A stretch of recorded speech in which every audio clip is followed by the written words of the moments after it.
Bom dia a todos. Graças e paz do Senhor Jesus. Amém.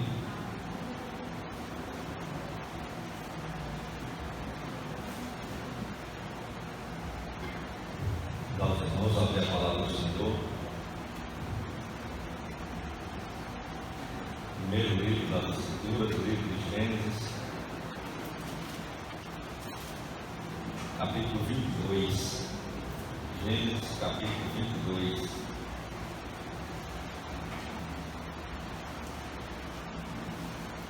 Estamos realizados pela manhã no livro do Êxodo, o pastor já estava no finalzinho.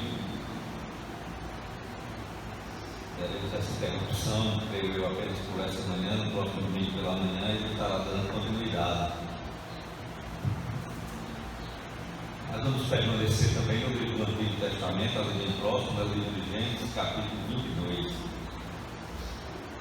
Diz assim a palavra de nosso Deus: depois dessas coisas, pôs Deus Abraão à prova e lhe disse: Abraão, este lhe respondeu: eis-me aqui. Acrescentou Deus: toma teu filho, teu único filho, Isaque, a quem amas, e vai-te à terra de Moriá. Oferece-o ali em holocausto, sobre um dos montes que eu te mostrarei. Levantou-se, pois, Abraão de madrugada, e tendo preparado o seu jumento, tomou consigo 2 dos seus servos e a Isaque, seu filho, rachou lenha para o holocausto e foi para o lugar que Deus lhe havia indicado. Ao terceiro dia, erguendo Abraão os olhos, viu o lugar de longe. Então disse a seus servos: esperai aqui com o jumento, eu e o rapaz iremos até lá, e havendo adorado, voltaremos para junto de vós. Tomou Abraão a lenha do holocausto e a colocou sobre Isaque, seu filho. Ele, porém, levava nas mãos o fogo e o cutelo. Assim caminhavam ambos juntos. Quando Isaque disse a Abraão, seu pai: meu pai, respondeu Abraão: eis-me aqui, meu filho. Perguntou-lhe Isaque: eis o fogo e a lenha, mas onde está o cordeiro para o holocausto? Respondeu Abraão: Deus proverá para si, meu filho, o cordeiro para o holocausto. E seguiam ambos juntos. Chegaram ao lugar que Deus lhe havia designado. Ali edificou Abraão um altar, sobre ele dispôs a lenha, amarrou Isaque, seu filho, e o deitou no altar, em cima da lenha, e estendendo a mão, tomou o cutelo para imolar o filho. Mas do céu lhe bradou o anjo do Senhor: Abraão, Abraão. Ele respondeu: eis-me aqui. Então lhe disse: não estendas a mão sobre o rapaz, e nada lhe faças, pois agora sei que temes a Deus, porquanto não me negaste o filho, o teu único filho. Tendo Abraão erguido os olhos, viu atrás de si um carneiro preso pelos chifres entre os arbustos. Tomou Abraão o carneiro e o ofereceu em holocausto em lugar de seu filho. Depois Abraão tornou-me aquele lugar: o Senhor proverá. Daí dizer-se, até ao dia de hoje, no monte do Senhor se proverá. Então do céu bradou pela segunda vez o anjo do Senhor a Abraão, e disse: jurei por mim mesmo, diz o Senhor, porquanto fizesse isso, e não me negaste teu único filho, que deveras te abençoarei, e certamente multiplicarei a tua descendência como as estrelas do céu, e como a areia da praia do mar. A tua descendência possuirá a cidade dos seus inimigos. Nela serão benditas todas as nações da terra, porquanto obedeceste a minha voz. Então voltou Abraão aos seus servos, e juntos foram para Berseba, onde fixou residência. Até aí, vamos orar.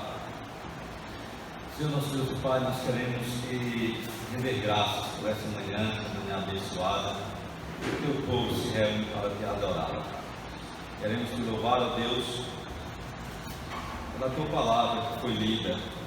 Senhor, esteja nos abençoando nesse instante de manhã, para que possamos sair daqui, ó Deus, compreendendo um pouco melhor a respeito da tua palavra. Para isso, ó Deus, nós necessitamos que o teu Espírito Santo haja em nossos corações. Nós dependemos totalmente de ti, da tua graça e da tua misericórdia sobre as nossas vidas. Isso nos alegra, ó Deus, porque nós cremos em ti Pela fé nós enxergamos que se o Senhor nos trouxe até aqui, é porque a tua boa mão está sobre as nossas vidas, e a tua bênção está sobre o teu povo. É em nome de Jesus que nós assim que oramos. Amém. Irmãos, de uns tempos para cá, de uns dias para cá, nós temos aprendido a conviver com um fato que tem contaminado quase que toda a nossa sociedade. É uma tal de uma fake news que tem se espalhado cada vez mais no nosso meio. São reportagens, notícias que são veiculadas, publicadas, geralmente em mídias sociais, e elas se espalham de forma muito rápida. O irmão recebe aquela notícia, ou alguma pessoa, não necessariamente irmão, qualquer pessoa recebe aquela notícia no seu aplicativo, por fazer parte de grupos, geralmente todos nós fazemos parte de grupos, compartilhamos, publicamos aquela notícia, e aquilo ela vai circulando em poucos minutos, ela praticamente ganha quase toda a nossa nação. E essas notícias, muito embora aparentemente elas sejam verdadeiras, muito embora assim nós olhamos à primeira vista, nós damos crédito àquela notícia, aquele fato que é narrado, a maioria delas, essas notícias que aparecem, ou boa parte delas, essas notícias que aparecem em mídias sociais, muitas vezes nós nos surpreendemos que não passam de notícias falsas, mentirosas. Alguém que, por alguma razão, criou aquela narrativa, colocou ali, às vezes com o objetivo de até macular a honra de alguém, e termina se espalhando. Cremos que essas notícias falsas, fake news, embora elas tenham ganhado muita dimensão a partir das mídias sociais, nós não podemos dizer que apenas as mídias sociais elas carregam notícias falsas. Às vezes os nossos telejornais tradicionais também eles manipulam informações, e nós vivemos nesse mundo onde a mentira, desde o período da queda, ela adentrou na nossa convivência, e cada vez ela tem se alastrado mais, de forma que nós, antes de compartilharmos uma notícia que nós recebemos no nosso aplicativo, ou até mesmo que ouvimos falar nas mídias mais tradicionais, nós precisamos, antes de propagá-la, devemos verificar se aquela informação de fato ela é verdadeira ou é falsa, para que nós não, por displicência nossa, até por precipitação, terminamos compartilhando algo que é mentiroso. Irmãos, com relação à fé, a religião que nós professamos, também não é muito diferente. Se nós percebermos, Tiago, quando ele escreve a sua carta, quando ele fala a respeito da verdadeira religião, e ele diz que de forma se manifesta a verdadeira religião, é porque já naquela época ele entendia, ele observou nos seus dias que havia uma religião que, muito embora aparentemente fosse uma religião verdadeira, na verdade, se fôssemos observar, se passássemos essa religião pelo crivo das Escrituras, nós iríamos perceber, segundo Tiago, que aquela religião era uma religião falsa, fake, não verdadeira. De forma que a nossa fé, ela precisa também ser provada. A religião, o culto que nós oferecemos a Deus, tudo precisa ser provado. Tudo isso nós entendemos por causa desse advento da mentira que entrou no mundo e que nos contaminou, e contaminou não apenas o mundo ímpio, a igreja também vive nesse mundo, e às vezes a mentira ela também é aquilo que aparentemente é verdadeiro, mas que na verdade é fake, é falso, tem adentrado dentro da nossa igreja. O texto que nós lemos aqui fala a respeito de um homem que teve a sua fé provada. Esse homem chama-se Abraão. Chega um determinado momento da história da sua vida que Deus chama Abraão, e com o objetivo de pôr a fé daquele homem à prova. Se Deus está provando a fé desse homem, é porque nós podemos entender que há uma fé verdadeira, há uma fé firme, mas também há uma fé aparente, há uma fé falsa, há uma fé que aparentemente ela possa até ser uma fé legítima, porém, ao passar pela prova, ela não subsiste. E olhando para esse texto aqui, eu gostaria de compartilhar com os irmãos a respeito dessa fé provada em Abraão, 3 aspectos dessa fé. Primeira coisa que eu gostaria de compartilhar com os irmãos olhando para esse texto é o que é que está sob prova. O que é que está sendo provado? Quando Deus chama Abraão, quando Deus põe Abraão à prova, o que é que está sendo provado? A segunda coisa que eu gostaria de meditar com os irmãos é de que forma Deus prova a fé de Abraão. E a terceira coisa que eu gostaria de compartilhar pela manhã com os irmãos é a respeito dos benefícios que trouxe sobre Abraão e que traz sobre a vida de alguém que tem a sua fé provada. Então, vamos lá. Primeira coisa para os irmãos decorarem: o que é que está sendo provado? Segundo, de que forma está sendo provado? E terceiro, quais os benefícios dessa provação que Abraão está passando? Então vamos lá. Primeira coisa, o que é que está sendo provado? Olha lá no versículo 1, o que é que diz a palavra de Deus. Depois dessas coisas, pôs Deus Abraão à prova. Depois dessas coisas, o texto começa trazendo à memória do leitor que antes de Deus chamar Abraão para prová-lo, havia acontecido uma série de coisas. Depois dessas coisas, é fundamental que nós pensemos, que nós analisemos que coisas são essas que o autor quer que nós tragamos à memória, que está intimamente relacionada com aquela prova que Abraão estava passando. Se nós observarmos o livro de Gênesis, nós vamos perceber que a partir do capítulo 12, a narrativa se dirige a um Deus que chama esse homem chamado Abraão, e a partir do capítulo 12 vai se desenrolando um relacionamento de Deus com esse homem, desde o capítulo 12, capítulo 13 até o capítulo finalzinho do capítulo 21, há uma série de narrativas, de eventos que tratam a respeito de como Deus estava se relacionando com esse homem chamado Abraão, um homem comum como qualquer outro que vivia na sua terra, que vivia juntamente com seus familiares, que recebe a visita de Deus, e naquele momento Deus chama ele, faz algumas promessas a eles, e ali começa a se desenvolver, a se desenrolar a história desse homem com Deus. E essa história, essas narrativas, ela tem diversos momentos de tensões. Há diversos momentos da história de Abraão com Deus, que o livro de Gênesis narra a partir do capítulo 12, que são momentos de tensões entre Deus e um homem que ele chamou para viverem, acima de tudo, um relacionamento íntimo. Não foi algo que aconteceu de forma sempre tranquila. Abraão, em muitos momentos da vida dele, principalmente nos momentos em que ele encontrou dificuldades, momentos difíceis, ele titubeou entre atender à voz de Deus e atender à voz das circunstâncias e muitas vezes até daquelas pessoas que estavam ao seu redor.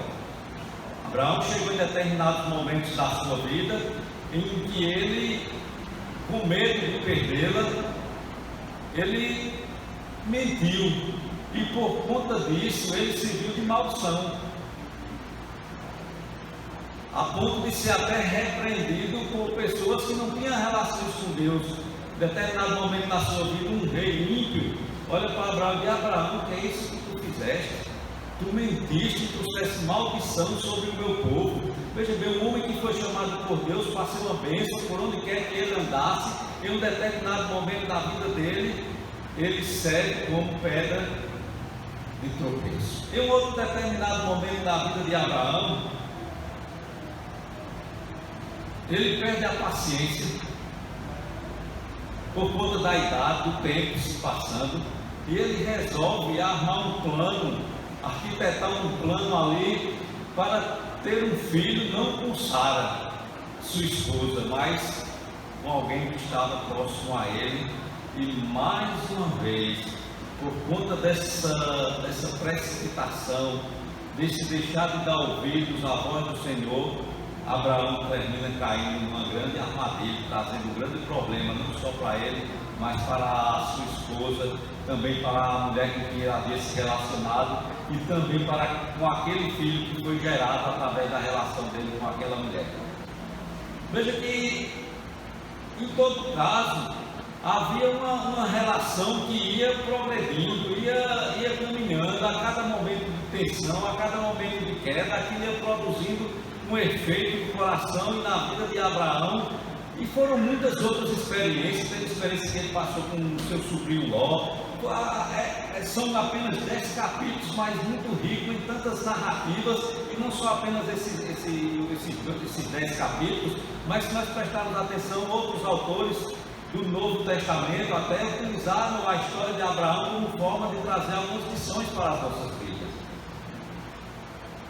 Irmãos, nós percebemos a narrativa de um homem que é chamado para caminhar com Deus, que um homem que é chamado para que Deus utilize ele como forma de abençoar a vida dele e a vida de pessoas que estavam ao seu redor. Mas nós percebemos que é um homem que vai caminhando com Deus e nem sempre as suas atitudes elas estão de acordo com o seu chamado, para aquilo que Deus o havia chamado.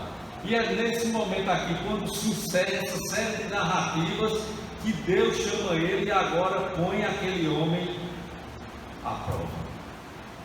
Quando o autor ele faz questão de dizer, depois dessas coisas, o autor quer chamar a nossa atenção para que nós vejamos se toda aquela caminhada que Abraão teve com Deus, se todas aquelas experiências que Deus teve com Abraão, se todos os momentos em que Deus agiu de forma com bondade, com graça, com misericórdia, havia produzido algum efeito na vida de Abraão, ou se Abraão continuava tão rude quanto no momento em que ele começou a caminhar com Deus. Muito mais do que a fé de Abraão que está sendo provada aqui, que está por trás dessa prova é se o chamado de Deus, se o projeto de Deus, o plano de Deus de chamar homens falhos e pecadores, homens comuns, assim como Abraão, esse iria surtir efeito, ou seja, se aquela caminhada, aquela jornada, à medida que aquele homem, ou a partir que homens começassem a andar com Deus, a ação de Deus na sua vida iria surtir efeito, ou se aquilo não iria passar apenas de uma relação onde Abraão caminharia com Deus, visando apenas os benefícios que Deus trazia para a sua vida. Afinal de contas, Deus havia prometido a ele dar uma terra, Deus havia prometido a ele dar uma descendência, Deus havia feito grandes promessas para Abraão. Mas será que Abraão estava caminhando com Deus por causa desses benefícios? Ou se a ação de Deus na vida de Abraão estava produzindo no coração daquele homem um coração desejoso de andar com Deus, de caminhar com Deus, mesmo e apesar das adversidades. Isso é o que está sendo colocado em prova. Se a ação de Deus na vida de um homem, ela tem poder para transformar um coração duro, um coração rebelde, um coração que diante das circunstâncias procura seguir o seu próprio caminho, ou se a ação de Deus na vida de um homem tem poder para trazer ele de volta para Deus, para fazer com que ele pense de acordo com a vontade de Deus, para que ele permaneça fiel nos caminhos de Deus, mesmo e apesar de todas as adversidades. Quando nós olhamos por esse ângulo, nós começamos a perceber que muito mais do que colocar um homem sobre prova, muito mais do que colocar uma igreja sobre prova, o que Deus está colocando sobre prova é aquilo que Ele planejou e arquitetou antes que o mundo viesse a ser mundo. Quando Deus lá na eternidade resolveu escolher um povo para si, um povo em que Ele haveria de caminhar com esse povo, e esse povo haveria de ser conduzido segundo a vontade de Deus. E aqui nós temos um agravante que um povo que se virou as costas para Deus, com homens e mulheres que pecaram, que tinham um coração obstinado. O que Deus está colocando à prova aqui é esse projeto que nasceu no coração de Deus, que nasceu muito antes que o mundo virasse mundo, que nasceu muito antes de Abraão vir à existência. Deus já havia manifestado esse desejo de pegar um povo pecador, um povo de coração rebelde, e esse Deus haveria de trabalhar no coração desse povo, junto a esse povo, de tal forma que o coração dessa nação, desse povo, não mais seja guiado pelos seus interesses particulares, nem pelos seus desejos carnais, mas que esse coração, ele se voltasse para Deus, mesmo e apesar de estar passando por um momento de lutas e provações, como foi o caso de Abraão. O que Deus está provando aqui é Ele mesmo, é o próprio Deus que está se colocando à prova. Porque se Abraão se rebelasse contra Deus, o inferno aplaudiria. Porque mais uma vez ele iria dizer: está vendo aí, Deus?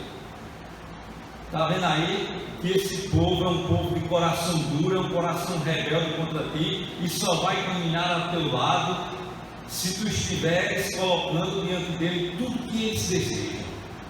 Basta, por algum momento da vida deles, que o Senhor se afaste, que eles irão demonstrar o tamanho da rebeldia que está em seu coração.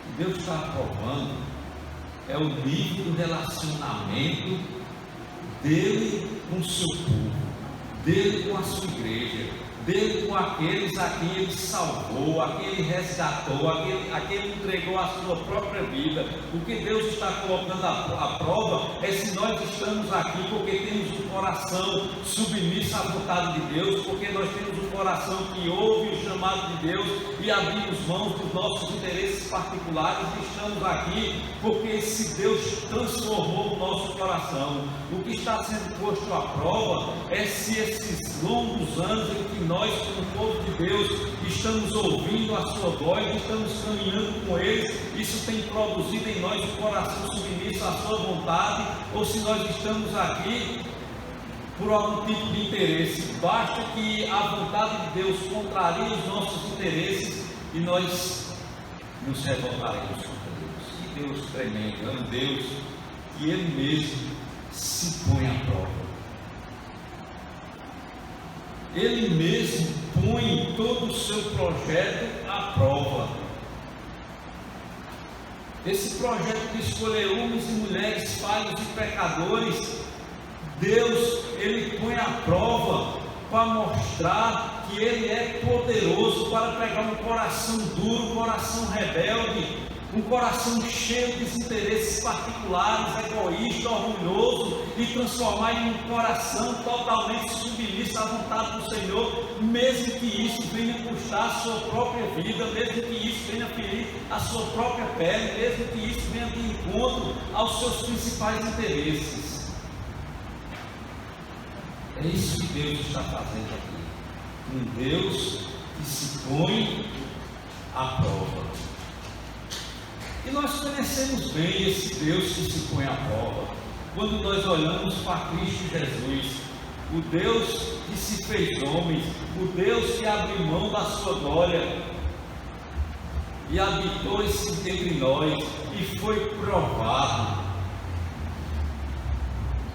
E mesmo em meio às mais difíceis provações, às mais dolorosas provações, não levou em conta o seu próprio interesse, mas por amor ao Pai e por amor à sua igreja, Ele abriu mão de todos os seus interesses em favor desse projeto precioso que se chama Igreja do Senhor Jesus, Casa de Deus. Isso é o que está sendo posto à prova. Irmãos, como Igreja do Senhor Jesus, nós devemos estar preparados para sermos provados, porque a todo tempo Deus vai colocar sob prova se a Igreja do Senhor Jesus ela caminha com Ele, se nós estamos caminhando com Ele, por causa dele ou por causa de nós. Se o estarmos aqui, se o dobrarmos os nossos joelhos, se o atendermos à voz do Senhor, é algo que flui de um coração moldado pela palavra de Deus, que é algo que flui de um coração grato ao tamanho livramento que Deus nos deu em nos tirar das trevas e nos trazer para a luz, ou se a nossa caminhada com Deus é fruto de um interesse particular ou pessoal de cada um de nós. Precisamos estar atentos, porque Deus, Ele põe a sua igreja à prova, e Deus faz isso para provar, sabe o que? Deus faz isso para provar que a sua palavra é poderosa, que o que Cristo fez em nosso favor é poderoso, e que a ação do Espírito Santo é poderoso para converter o mais vil pecador em um homem temente ao Senhor, em um homem dominado pela vontade de Deus, submisso à palavra do Senhor. É isso que Deus está provando em Abraão. É isso que Deus prova para esse mundo. É isso que Deus prova no seio da sua igreja. Que mesmo em meio a tanta coisa nebulosa que nós como igreja do Senhor temos enfrentado, que mesmo em meio a corações tão frios como nós temos experimentado na nossa era, há um Deus poderoso que é Senhor das nossas vidas e que sabe como penetrar em nosso coração e mudar esse coração rebelde em um coração submisso, de tal forma que podemos caminhar louvando e exaltando o seu nome, mesmo quando a nossa fé, mesmo quando a nossa obediência está sendo provada. Irmão, a segunda coisa que eu gostaria de destacar é como é que Deus nos prova. Como é que Deus provou esse homem? Como é que se dá essa prova? Está lá no versículo 2, olha o que é que Deus diz. Acrescentou Deus: toma teu filho, e aí ele faz até uma ressalva, né? Teu único filho, Isaque, a quem amas, e vai-te à terra de Moriá, oferecendo ali em holocausto sobre um dos montes que eu te mostrarei. Como é que Deus prova que o seu projeto, que o seu plano de transformar um coração rebelde em um coração submisso a Ele, não é algo feito, não é algo verdadeiro, tanto naquele período como no nosso dia? Olha o que ele diz a Abraão: Abraão, pega teu filho, teu único filho, a quem amas, e vai-te à terra de Moriá, oferecendo ali em holocausto. Que prova, né? Acredito eu que todos nós já vimos várias pregações a respeito da prova que Abraão passou aqui. Deus não pede qualquer coisa a Abraão. Deus pede para que Abraão pegasse o seu filho, o seu único filho, a quem ele amava, e sacrificasse ele para o Senhor. Chega um determinado momento da história de Abraão em que Deus já havia abençoado muito ele já havia conquistado muitas vitórias, ele já tinha adquirido muitos bens, porém ele olha assim e diz: Deus, de que me adianta tudo isso que o Senhor me deu, se eu não tenho descendente para quem deixar tudo isso?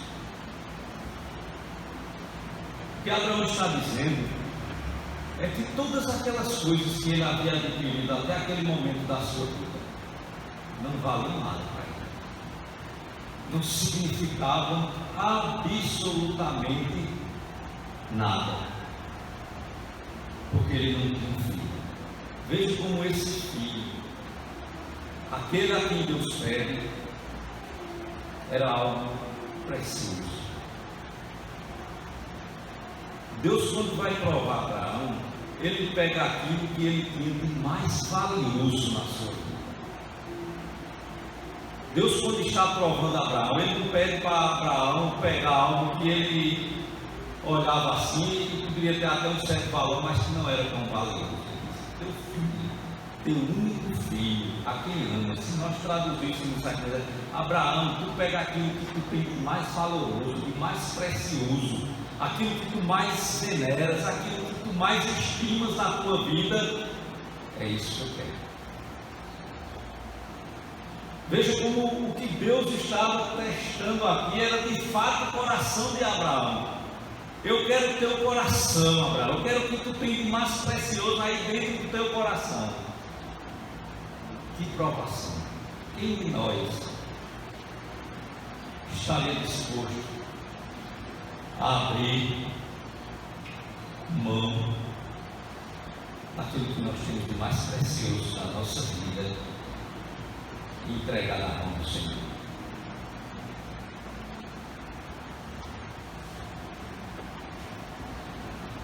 Precisamos pensar no valor que tinha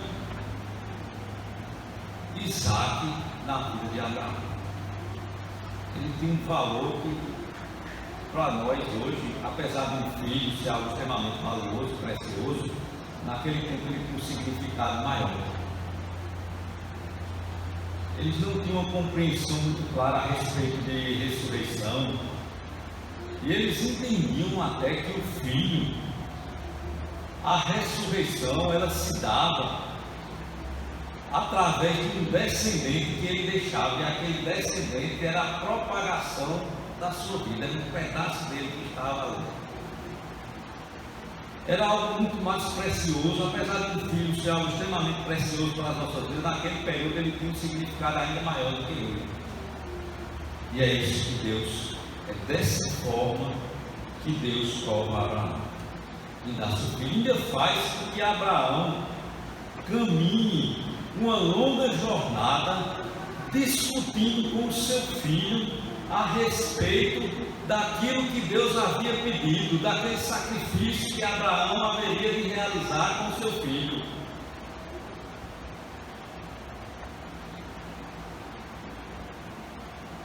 E eles passam ali. Abraão levanta logo de madrugada, está lá no versículo 3, faz uma longa caminhada, está lá no versículo 4, conversa com os seus servos, versículo 5, toma todo aquele material que ele vinha preparado para o holocausto, versículo 6. Quando chega lá no versículo 7, Isaac pergunta ao seu pai: pai, eis o fogo e a lenha, mas onde está o cordeiro para o holocausto? Que caminhada difícil, que jornada difícil. Vocês imaginam que outra coisa se passava na cabeça de Abraão, a não ser o momento em que ele haveria de tirar a vida do seu próprio filho? Imagine que durante aquela longa jornada, outra coisa se passava na cabeça de Abraão, a não ser o fato de que haveria de chegar o momento em que ele iria sacrificar o seu próprio filho, em que ele seria o instrumento pelo qual o seu filho iria perder a vida.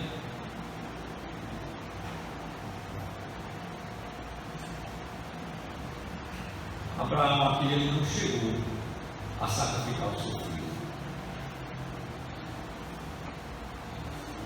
O seu filho, durante toda essa jornada, não sei se desconfiava de alguma coisa, talvez quando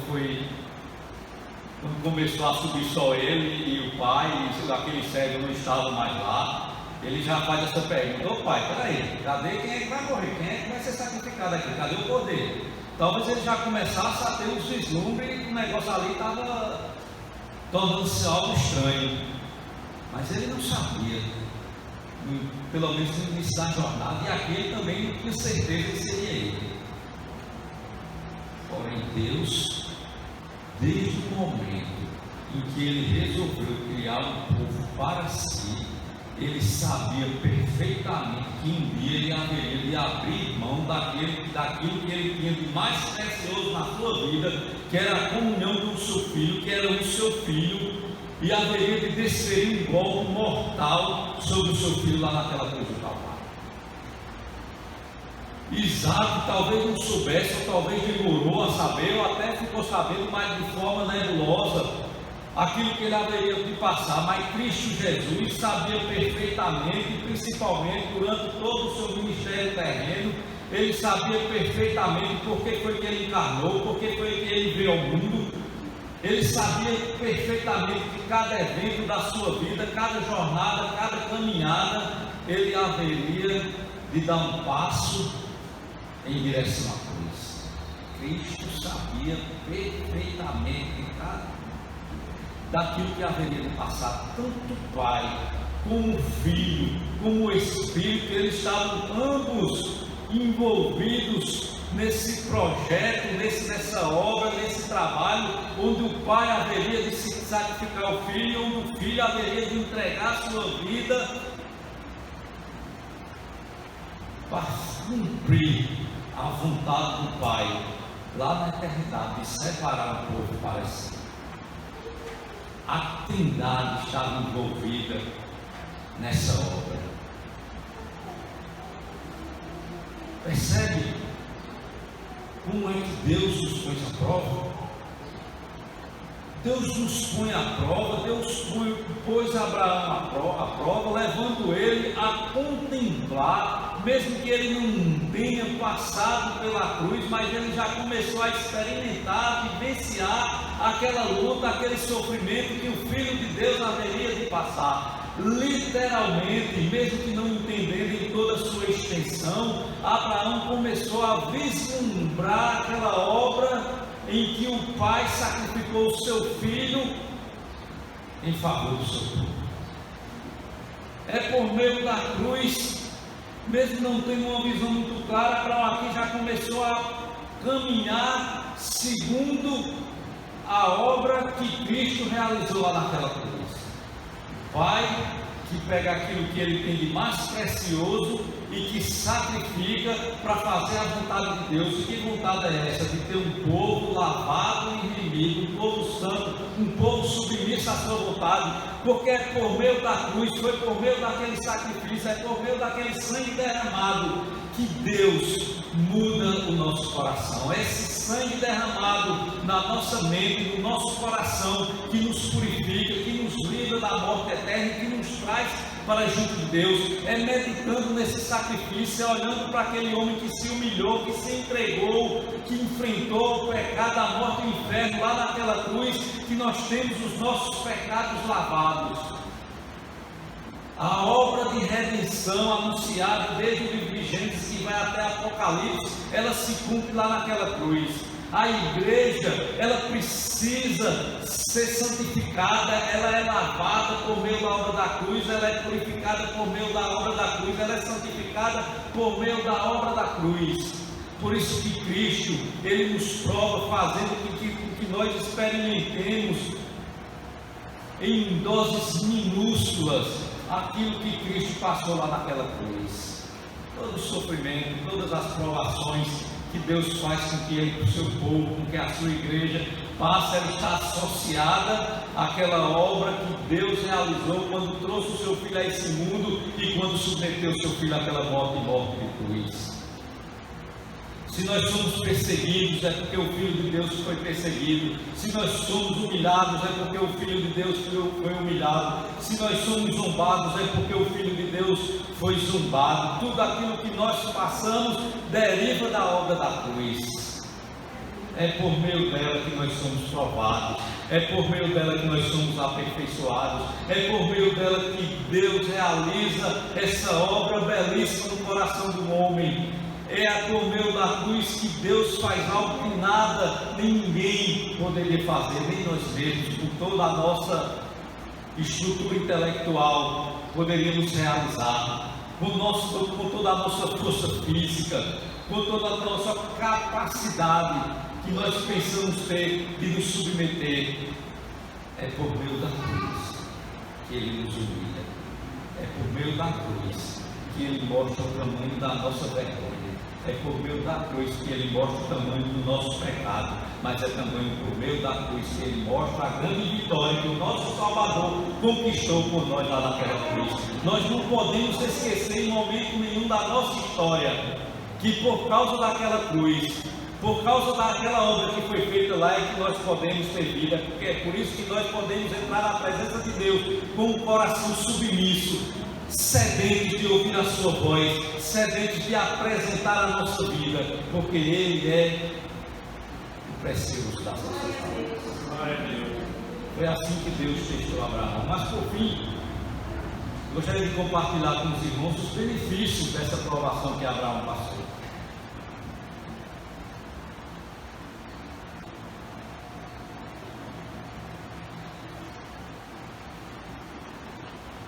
Irmãos, os primeiros benefícios que Abraão já começa a passar aqui é que ele começa a compartilhar, mesmo em meio à dor, mesmo em meio às tantas interrogações, às tantas dúvidas, mesmo em meio a tanta pressão, ao sofrimento, às incertezas daquela caminhada, ele já começa a compartilhar algumas coisas com o seu filho. Eles dois já começam ali naquele diálogo.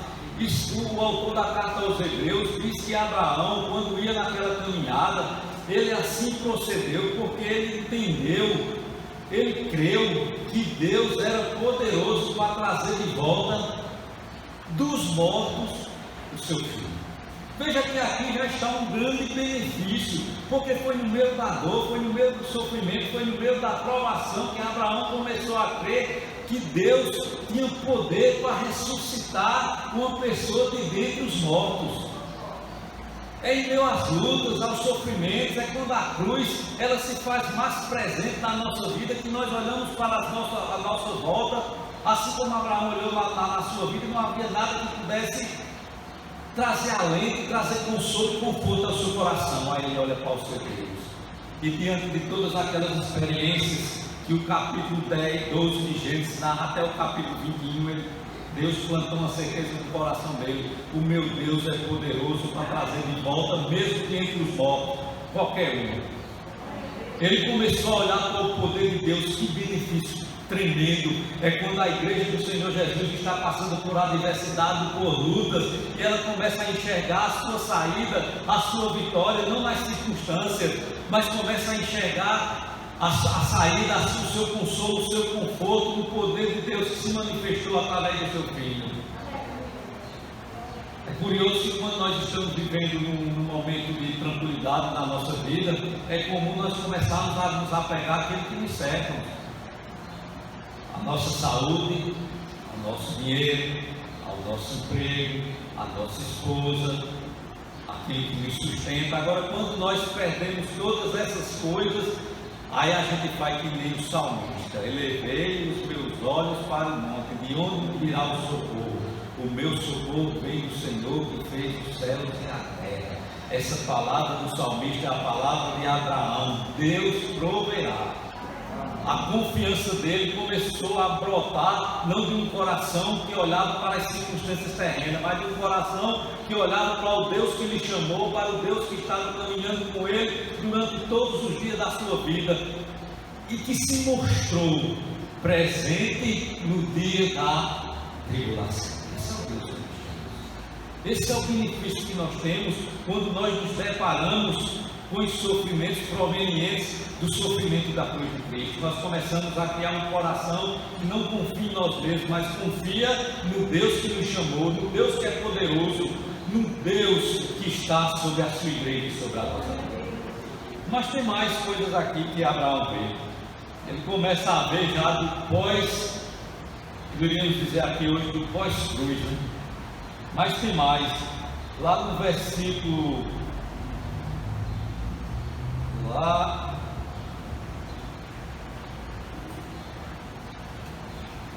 quando versículo 13, né? Versículo 12: então lhe disse: não estendas a mão sobre o rapaz e nada lhe faça, pois agora sei que temes a Deus. Aquela provação, aquela luta que Abraão estava passando ali, criou nele um coração temente ao Senhor. Que benefício! Toda aquela jornada de 3 dias, tudo aquilo que Abraão fez, toda a submissão em que ele se propôs a fazer por causa do chamado de Deus, toda aquela dura caminhada, diz: Abraão, agora sei que teu coração é temente. Que benefício tremendo que essa jornada produziu na vida de Abraão. Produziu na vida de Abraão um coração temente ao Senhor. Você sabe o que significa ter um coração temente ao Senhor? Abraão, em determinado momento da história da vida dele, ele diante das lutas, e lutas até menores do que essa, ou talvez igual, momentos em que ele viu que a sua vida estava em jogo, ele mentiu. Ele abriu mão de fazer aquilo que Deus havia lhe ordenado. Ele procurou um atalho, um caminho diferente. E todas as vezes que Abraão fez isso, ele experimentou vergonha, humilhação. Todas as vezes que Abraão ele seguiu um caminho que não aprovava ao Senhor, que não estava de acordo com a vontade de Deus, ele recebeu vergonha em troca.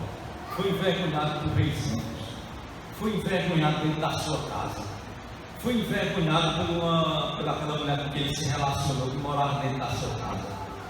Viu seu filho com essa mulher sendo levado para o deserto para ele morrer abandonado sem que ele pudesse fazer nada. Experimentou tudo aquilo que eu e você experimentamos quando nos entregamos aos desejos do nosso coração, quando fazemos o desejo do nosso coração e deixamos de ouvir a vontade de Deus, quando nós fechamos os nossos ouvidos para Deus, ignoramos quem é Deus e fazemos a nossa própria vontade. Mas só que aqui ele experimentou o outro lado da moeda. Ele experimentou o que é que acontece quando o homem se submete à vontade de Deus, mesmo que aparentemente aquilo venha lhe trazer algum tipo de prejuízo, mesmo quando aquilo venha lhe trazer sofrimento, lutas e dor. Ele experimentou o resultado de ter um coração temente a Deus, o coração que leva em consideração, acima de todas as coisas, acima de tudo que nós vemos, acima de tudo que nós enfrentamos, quem é Deus?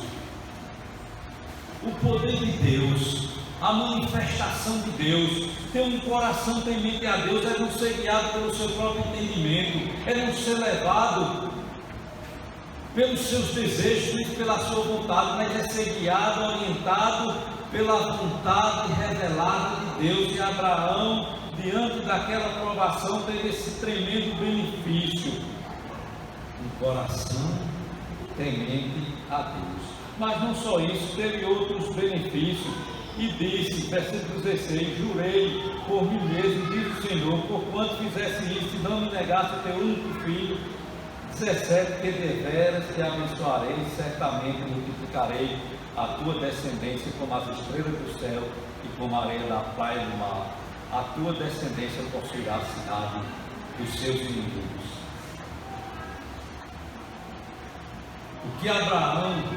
O que Deus estava provando, como Deus estava provando, o benefício dessa provação, fazer com que as promessas de Deus não fossem aquelas promessas que ficassem no vazio, no abstrato, mas foram promessas que se realizaram completamente na vida de Abraão. Tudo aquilo que Deus havia prometido a Abraão, quando ele aparece lá no capítulo 12, se completa. E se completa por quê? Será que foi por causa de Abraão?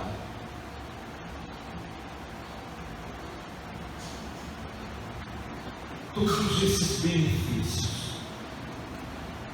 que sobrevêm sobre a vida de Abraão, esses benefícios, eles emanam da cruz. As promessas de Deus, elas se cumprem a partir da cruz. Os benefícios que nós recebemos da parte de Deus descem, fluem da cruz de Cristo. É de lá e aquilo que Deus prometeu lá na eternidade, ter um povo para si, se concretiza na minha e na sua vida. Não é por causa da minha obediência, não é por causa da obediência de Abraão, não é por causa da obediência de nenhum ser humano, é por causa da obediência de Cristo. A obediência de Cristo é o fator que muda toda a história da nossa vida. Por mais que nós sejamos obedientes, por mais que nós sejamos submissos, por mais que nós façamos a vontade de Deus, ainda assim ela não é suficiente para trazer os benefícios celestiais para a nossa vida. O único homem que poderia trazer benefícios celestiais para a nossa vida era aquele que desceu do céu. Foi ele quem desceu do céu para manifestar no nosso meio bênçãos celestiais. Lembre-se o que é que o autor da carta aos Efésios diz, né? Em Cristo Jesus, Deus, o Pai, nos abençoa com todas sorte de bênçãos celestiais. Porque ele não é homem terreno, ele se fez homem, mas ele é homem celestial e veio trazer para a nossa vida bênçãos celestiais. Todo esse trecho que fala sobre a prova de Abraão apontam para um Deus que provou na cruz o seu plano de redenção. Toda essa história de Abraão, ela aponta para um Deus que alcançou o seu povo, libertando, livrando, através da cruz.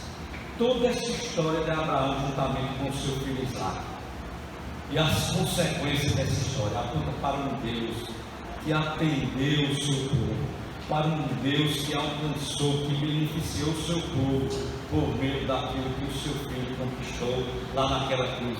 Mesmo que para isso ele tenha que ter sacrificado literalmente o seu filho, mesmo que para isso ele tenha que ter cravado o seu filho lá naquela cruz.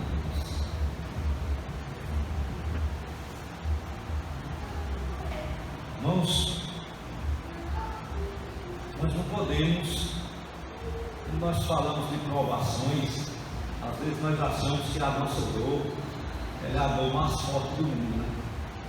E às vezes a gente olha para a nossa luta e esquecemos de tudo aquilo que o nosso Salvador passou. Nós esquecemos de uma história maior que está por trás das lutas que nós enfrentamos. Nós esquecemos que a nossa história, ela começou a ser escrita lá na eternidade. A nossa história, ela se materializou lá na cruz. E a nossa história, ela projeta para a eternidade. É nisso que nós devemos pensar em todo e qualquer momento, e principalmente nos momentos de lutas que nós estamos enfrentando, porque através das nossas lutas, Deus está provando para o mundo e para nós mesmos que Ele é poderoso para cumprir tudo aquilo que Ele prometeu através de Cristo Jesus, para louvor e glória do seu nome e para a nossa alegria. Deus esteja nos abençoando. Vamos orar.